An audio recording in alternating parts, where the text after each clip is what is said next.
على رسوله الكريم أما بعد أعوذ بالله من الشيطان الرجيم بسم الله الرحمن الرحيم إنما يخشى الله من عباده العلماء صدق الله العظيم وصدق رسوله النبي الكريم الأمين إن الله وملائكته يصلون على النبي يا أيها الذين آمنوا صلوا عليه وسلموا تسليما الصلاة والسلام على رسول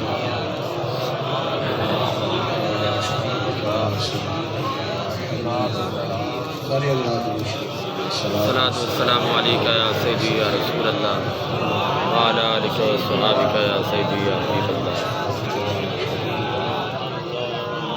اللهم صل على سيدنا ومولانا محمد معدن الجود والكرم وآلہ وصحبہ وبارک وسلم. صلاۃ کے بعد عزیز دوستوں، بزرگوں، بھائیوں، بالخصوص حضرات علماء کرام، مشائخ اعظام، شیخ الحدیث و تفسیر استاذ الاساتذہ حضرت علامہ شیخ مفتی محمد عبداللہ قصوری صاحب رحمۃ اللہ تعالیٰ آپ کے اس سے مقدس کی خوبصورت تقریبات ہیں. آپ کے صاحبزادگان عالی مرتبت حضرت شیخ صاحبزادہ مفتی محمد اختر علی صاحب قبلہ، حضرت صاحبزادہ حامد علی صاحب، حضرت صاحبزادہ ارشاد علی صاحب، دیگر آپ کے صاحبزادگان اس عرص مقدس کی تقریبات کا انعقاد کرتے ہیں.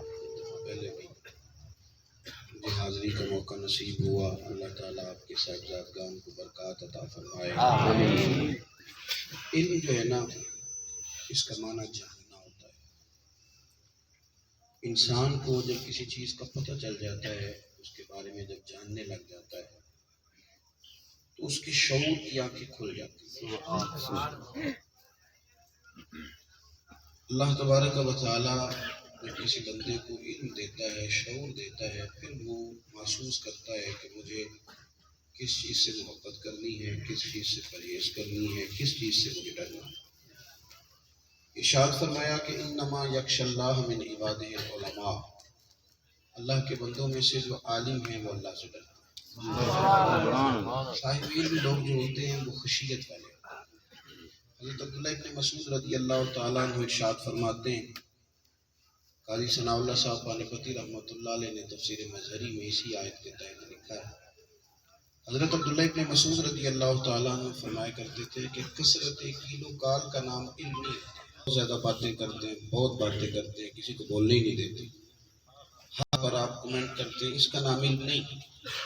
بلکہ فرماتے تھے جتنا زیادہ کوئی اللہ سے ڈرنے والا ہو اتنا بڑا عالم ہوتا ہے. دلیل یہ آیا مبارکہ ہے، دلیل یہ آیا مبارکہ ہے. آپ کے اندر اگر خشیت ہے، اگر آپ چیزوں کو سمجھتے ہیں. مجھے اس تاریخ کے لیے حکم ہوا، تھوڑا سا شبہ تھا کہ شاید کسی اور تاریخ کی بات ہو رہی ہے. حکومت والی جگہ سے بچو، احتیاط کی. اور جو سفید چادر ہوتی ہے نا، آپ کے قصور کے درویشوں نے مشورہ دیا تھا کہ یہاں سے چٹی چادر لا دینا. یہ دعویٰ ہے کہ میں درویش ہوں. یہاں سے پھر چٹی چادر لا دے پوری یہ تو پہن فقیران دی لوئی چٹی چادر تے داغ لگے دا ہے، لوئی نو داغ نہ کوئی.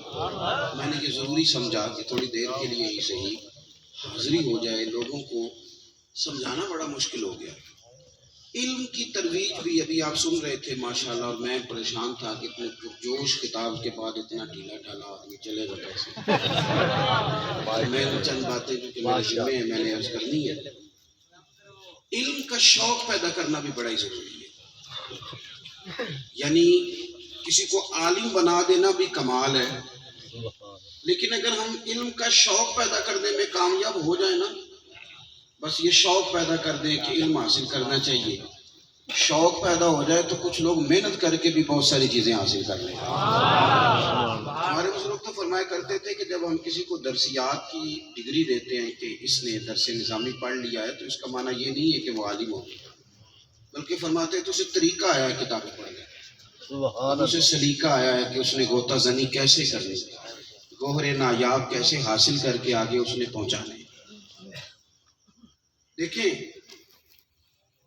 اگر بڑا مشکل ہے نا کسی پیغام کو لے کے چلنا، ملک بنانا، ملت بنانا، قوم بنانا بڑا مشکل ہے، اور بڑا مشکل ہوتا ہے بعض اوقات کٹھن راہوں سے گزرنا، تو علم کی ترویج بھی بڑا مشکل کام ہے، یہ بڑا ہی مشکل معاملہ ہے۔ آپ دیکھ لیں آج بھی جو لوگ تدریس کرتے ہیں، کتابیں پڑھاتے ہیں، بیٹھتے ہیں، کتنے لوگ ان کو جانتے ہیں، کتنے لوگ ہیں جو ان سے آشنا ہوتے ہیں، اور پھر کتنی ان کے لیے آسانیاں، کتنی سہولیات ہیں۔ میری طرح کے لوگ جو زیادہ تر معاشرے میں آتے جاتے ہیں، ان کا طرز زندگی اور طرح کا ہو جاتا ہے، لیکن ہمارے جو اساتذہ انہوں نے بڑی محنت کے ساتھ ہمیں پڑھایا، وہ بیٹھے رہے، وہ بیچارے وہیں کے وہیں رہ جاتے ہیں بہت ساری جگہوں پہ، لیکن میرے رسول پاک صلی اللہ تعالی علیہ وسلم نے کمال حوصلہ دیا کہ میں گھبرانا نہ، انی بعثت معلما، مجھے بھی رب نے استاد ہی بنا کے بھیجا، میں بھی ایک استاد ہی بن کے آیا ہوں، میں گھبرانا نہیں۔ اساتذہ کرام علم کا شوق پیدا کرتے، علم کے مدارس قائم کرتے، علم کے مدارس۔ اب جو کچھ ہو رہا ہے نا وہ آسان رستہ لوگ اختیار کر رہے ہیں۔ میں تو پیری مریدی کو بھی آسان نہیں سمجھتا، اگر پیری مریدی کی جائے تو پیری مریدی تو کی نہیں جاتی، تویز دھاگا کیا جاتا ہے، وہ آسان کام ہے، وہ تو اب لوگوں نے پکے ہی تویز چھپوا کے رکھ لی ہیں، لیکن لکھنے میں بھی دقت ہوتی تھی، اس میں تو آسانی ہے۔ پوچھیں کہ شیخ کی مصروفیت کیا ہوتی ہے، کہتے اتوار والے دن صبح 9 بجے عورتیں آتی ہیں اور جمعرات والے دن عصر کے بعد مرد آتے ہیں، یہ کام آسان کام ہے۔ اس کے بعد یہ کہ کچھ خوابوں کا ماحول بنایا جاتا ہے، تو آپ ذہن دے دیں کسی آدمی کو کہ تو نے خوابیں دیکھنی ہے تو وہ دیکھنی شروع کر لے گا۔ ہمارے ہاں تو جو سارا دن سائیکل چلاتا ہے وہ خواب میں سائیکل دیکھ لیتا ہے، تو آپ خوابوں کی بات بتائیں گے تو ٹھیک ہے، میں اچھی باتوں کی تنقید نہیں کرتا، اس کی میں تردید نہیں کرتا، لیکن آپ جس طرف قوم کو لگائیں گے قوم ادھر لگ جائے گی۔ ہمارے مشائخ نے لوگوں کو علم پہ لگایا، علم، یہ لوگ چھوٹے لوگ نہیں تھے۔ امام بخاری کو چھوٹے آدمی تھے، امام بخاری کو چھوٹے آدمی تھے۔ شیخ ہے، ایک درویش ہے، وہ کہتے ہیں میں کئی کتابیں پڑھا کرتا تھا، میرا ذوق تھا، مجھے خواب میں رسول کریم علیہ السلام کی زیارت نصیب ہوئی۔ رسول نے فرمایا تو باقی کتابیں پڑھتا ہے، میری کتاب کیوں نہیں پڑھتا؟ میں نے کہا یا رسول اللہ آپ کی کتاب کون سی ہے؟ فرمایا بخاری پڑھا کر۔ ان کا چھوٹا صوفی سمجھتے ہیں، یہ کچھ چھوٹے آدمی، ایک شاگرد ہیں ان کے، امام بخاری کے، امام بخاری کے شاگرد، وہ فرماتے ہیں کہ میں امام بخاری رحمۃ اللہ علیہ کی خدمت میں آیا جایا کرتا تھا، علم حاصل کرتا تھا، ایک چہرہ روز نہیں دیکھا جاتا، بندے تھک جاتے، روز نہیں دیکھا جاتا۔ یہ جو باہر سے آنے والے کی قدر زیادہ ہوتی ہے اور اپنے علاقے والا مولوی چھوٹا محسوس ہوتا ہے، اس کی وجہ بھی یہی ہوتی ہے کہ وہ چہرہ آپ روز دیکھتے ہیں تو پھر بندہ تھک جاتا ہے۔ تو اس طرح کہتے ہیں میں روز استاد صاحب کے پاس، اور ایک اور بھی مسئلہ ہوتا ہے، جو چیز آپ کے پاس ہوتی ہے نا وہ محسوس ہوتا ہے کہ یہ چیز جو ہے نا بالکل عام ہے، اور جو دور ہوتی ہے وہ خاص ہے۔ یہاں آپ کھڑے ہیں، آپ کو لگتا ہے ہم بڑی تکلیف میں، اور سامنے والا بڑا سکھی بندہ ہے، یہ ہر جگہ ہی ایسا ہوتا ہے۔ بہت سارے لوگ سوال پوچھتے ہیں کہ عالم کا بیٹا عالم کیوں نہیں بنا، تو میں کہتا ہوں آپ کھول کے دیکھ لیں، مستری کا بیٹا مستری بھی نہیں بنا۔ وہ کہتا ہے کہ ابا بڑی مشکل میں ہے، لہذا میں یہ کام نہیں کرتا، میں نے کوئی اور کرنا۔ کسی سے بھی آپ بچے سے پوچھ لیں، اسے کہیں تیرا ابا برتن کی دکان کرتا ہے، تو کہتا ہے وہ بڑی مشکل میں۔ علماء پر جو تنقید ہوتی ہے بچے وہ دیکھتے ہیں، ان کے بارے میں جس طرح کا رویہ ہوتا ہے، بہت سارے، یہ تو کچھ لوگ ہیں جو بڑے ہو گئے، کچھ بیچارے، ورنہ جو اکثر تعداد ہے ان کا حال تو یہ رہتا ہے ساری زندگی کی، اس مسجد سے جواب ہو گیا تو برتن اٹھائے تو دوسری مسجد میں، وہاں سے جواب ہو گیا۔ کچھ ایسے بوڑھے بزرگ عالم ہم نے دیکھے تو کہتے ہیں بات کرتے شرم تو آتی ہے، مسجد ہوئی تو بتا، یعنی یہ تکلیف کا مسئلہ ہو جاتا ہے۔ تو بچے جب یہ منظر دیکھتے ہیں تو کہتے ہیں ہم نے ابا کا حال دیکھا ہوا ہے، لہذا ہم نے یہ کام نہیں کرنا۔ تو وہ شخص کہتے ہیں کہ میں آیا جایا کرتا تھا اور میں دیکھا کرتا تھا، نعرہ تکبیر، نعرہ رسالت، نعرہ رسالت، نعرہ تحقیق، نعرہ حیدری، نعرہ غوثیہ، میرے ملک عظیم پاکستان کی عظیم شخصیت مبلغ یورپ حضرت قبلہ عالم حضور صاحب زادہ فقر اہل سنت، رادش اہل سنت، حضرت علامہ پیر مفتی محمد انصر القادری صاحب یوکے سے الحمدللہ آپ تشریف لا چکے ہیں۔ میں دل کی عطا گرائیوں سے آستانہ عالیہ حضور جناب شیخ الحدیث پہ قبلہ صاحبزادہ پیر مفتی محمد اختر علی صاحب قادری اشرفی آپ کی جانب سے خوش آمدید۔ ماشاءاللہ قبلہ مفتی صاحب بھی تشریف لے آئے ہیں۔ میں دو ایک باتیں آپ کی خدمت میں عرض کرتا ہوں آپ توجہ کے لیے. تو وہ شاگرد کہتے ہیں میں اکثر آیا جایا کرتا تھا تو میرے دل میں تھوڑا سا خیال آیا کہ میں استاد صاحب کے پاس جاتا ہوں. میں نے کہا کہ بعض اوقات انسان محسوس کرتا ہے اور بہت سارے ہمارے لوگ مشورے بھی دیتے ہیں, کہتے ہیں شیخ فلانا دیکھ کے کہاں پہنچ گئے.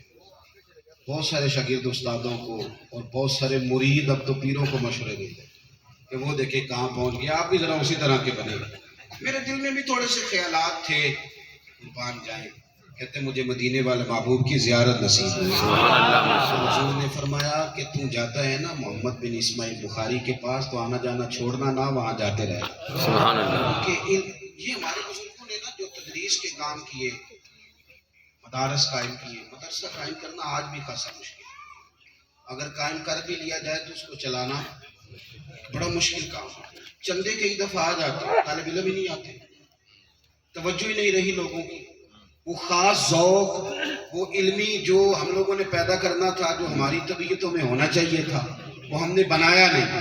اگر کہیں کسی جگہ کسی آدمی کا شوق ہوتا بھی ہے کہ میں کوئی بات سنوں, کوئی چیز سیکھوں, آپ نے ناراض نہیں ہونا. ہمارا عوامی مزاج اب یہ ہے کہ ہم کوئی بات کہیں سے سیکھتے ہیں, کوشش کرتے ہیں کہ جا کے اپنے محلے کی امام سے لڑائی کریں کہ وہاں سے تو میں یہ سن کے آیا ہوں, تو یہ کام کرتا ہی نہیں.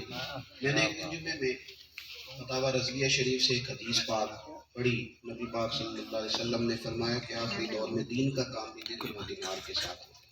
اعلیٰ حضرت نے اس کو لکھا ہے.